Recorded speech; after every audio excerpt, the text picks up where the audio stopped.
Okay, I wanted to show you at least one of what we're doing here, and I have a regular tip, and you see my line that I made from the flowing. The idea is not to braid more than the end of that, because that's the end of the hosel. So I put it over here.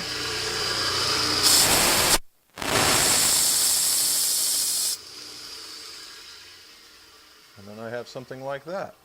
And then that's what I'm going to use, and I'm going to use those ferrules, and we're going to glue. And that's what we're going to do. So when we do the epoxy, it's a 1-to-1 ratio, so 1-inch line for 1-inch line. And you know, when you use the epoxy and you have a really very thin line, you want to use a very thin line of the hardener, or very thick for very thick. They got to be equal. That's the 1-to-1 part, okay? And then we're going to put them up to glue. So we're going to do that now.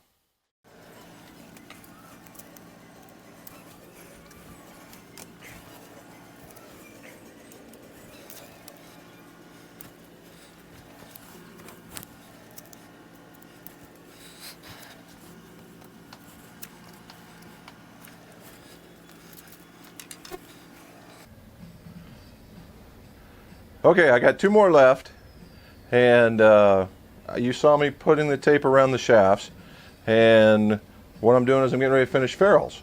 We're in towards the final step, so we're going to finish ferrules, cut them down, grip them, and then make them look really, really good for our friend Josh. So stay with us.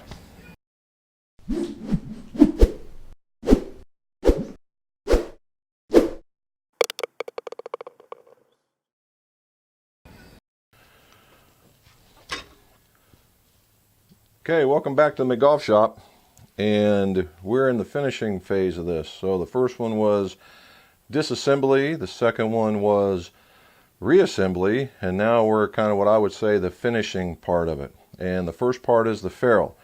Now, I've got another video out there, and I'll try and link it up over here to let you take on how to finish the ferrule. But you'll get to see a really, really quick version of it. So let's talk some equipment before we get started.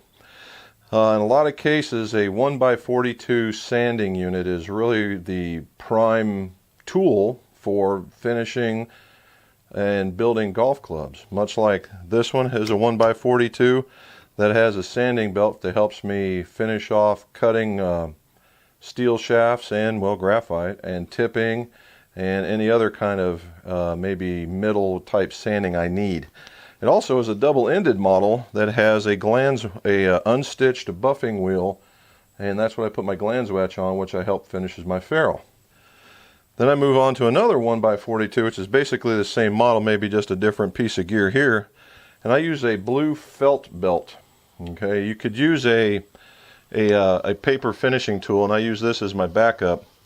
Those are nice and they do a good job, except for they can cut right into the shaft, a graphite shaft, really, really quick. The felt belt, pretty much universally easier to use. And then on the end of this, I have my wavy wheel, and the wavy wheel is basically a nylon wheel that, with the disc that puts on it, causes this to happen, and it's a little more aggressive. I use that for dressing up some of these satiny type golf clubs, and taking some dirt off of the faces, that kind of stuff.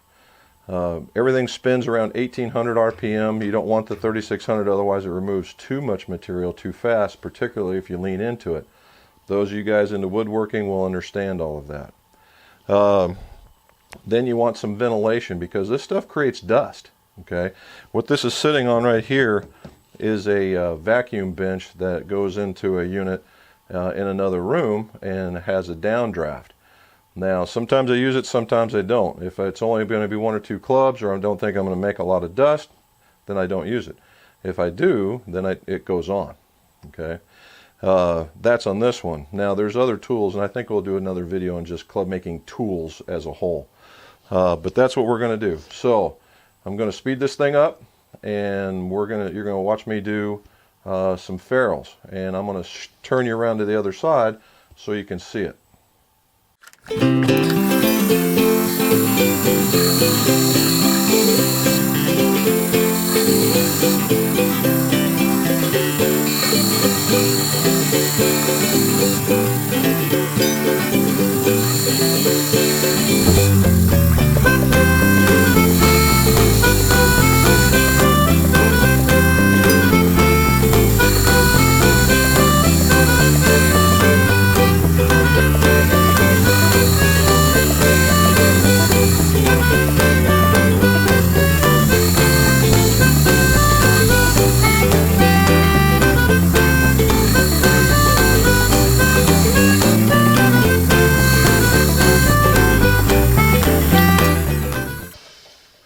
Now you saw me feel the ferrule each time as I came through. And the reason why I do that is because I want it to be very, very smooth transition from the hosel to the ferrule. And when you're in there turning, you can tend to oval it. And that's the whole idea of constant pressure. And that's what I check for when I do that. So now we're on to taking off the tape, and we're going to hit it with a little bit of acetone. So, one thing I didn't show you, and I was given another question on another video about the glue. If you look, the guy was talking about it being tacky. When I'm talking about the idea of glue is, you know, best case scenario, the thing's rock hard and it's not sticky or anything. However, when you do a 1-to-1 ratio, and this has been just right at 24 hours, hear that? It's still hard, but it's leaving a bit of a fingerprint behind, and that's just about it. It's not compressing, it's just leaving a little bit of fingerprint. I would say that's okay.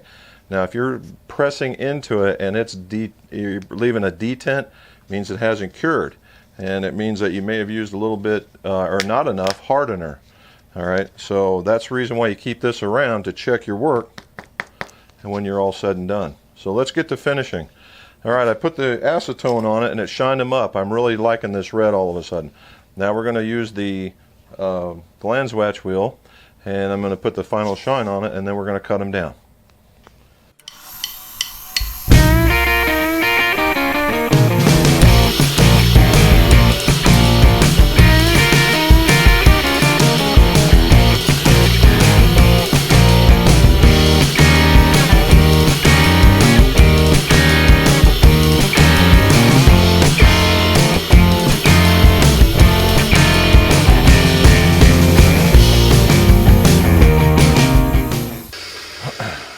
Now you notice that was just really quick. We're just basically doing a real quick polishing, because your first motion going one way was 90 or parallel with the shaft, then you acetone it 90 degrees with the shaft, then you're polishing with the shaft, and then the next one when we finish will be wax and it goes the other way. So it's always cross hatching. It's kind of a detail kind of thing. And now let's move on. I noticed in the last one that we had a light in the background. Nice rookie mistake on my part. But you didn't get me for my YouTube capability. You got me for my ability to talk about golf clubs, I hope. Alright, so we're going to measure.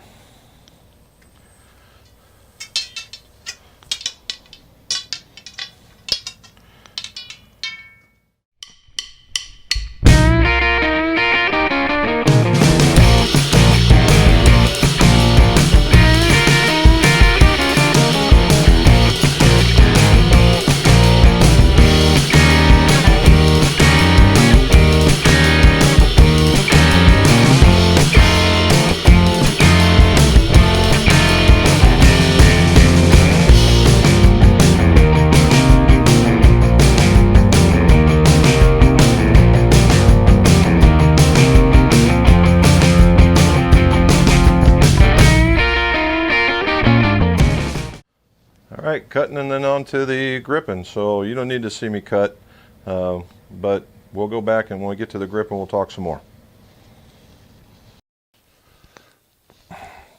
Alright, I'm going to grip now, and gripping is fairly simple. You've seen it yet in another video, and so take a look at that, and I'll try and put another link up in there. And it's just no more than tape, solvent, push it on till it's seated, align it, and you're good to go. So I'm going to time lapse this one with pictures and not necessarily video. Alright, that was the third installment of making clubs, and so you got to see us take it apart, put it back together, do the finishing techniques. Now what I didn't show you that was off of the camera is that after we do every repair, every build, I give it a coat of basically car wax. Car wax is a protectant. It doesn't last forever, but at least it gives it a pretty good shine to get it started off, so people feel pretty good about it. I had Mr. Josh take a look at it, and he came in, he hit, and he enjoyed the whole set, which was a good thing. So ensure the proper fit, ensure the proper build, and then you get the proper golf club and your scores go low. So if you like what you saw on all three of those things, subscribe. and hit the like button, and you'll get some more tips and tricks for us in the upcoming videos. Let's see your scores. Go low.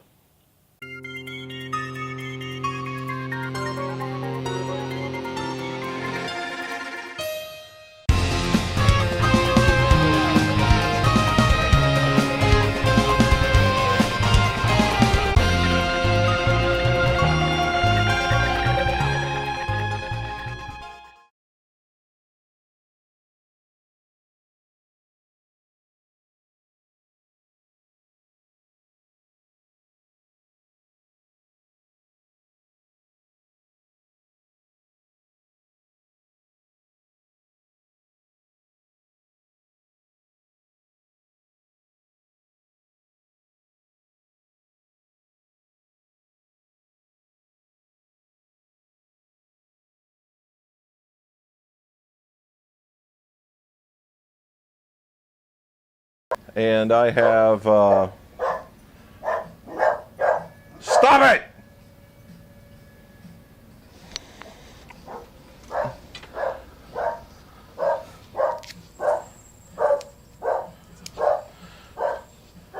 Would you stop?